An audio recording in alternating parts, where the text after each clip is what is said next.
to respect, uphold, and defend the Constitution. We choose to abide by that calling. As such, public interest demands that the office of the Deputy President should not remain vacant.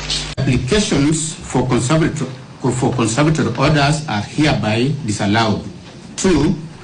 The conservatory orders issued on 18th of October 2024 in Karigoya High Court E015/2024 are hereby discharged and or set aside. Cost of these applications shall be in course. We grant leave for appeal, typed proceedings and certified copies of this ruling to be availed to parties at cost or as it may be. We will mention this matter on 7th of November 2024 at 2 p.m.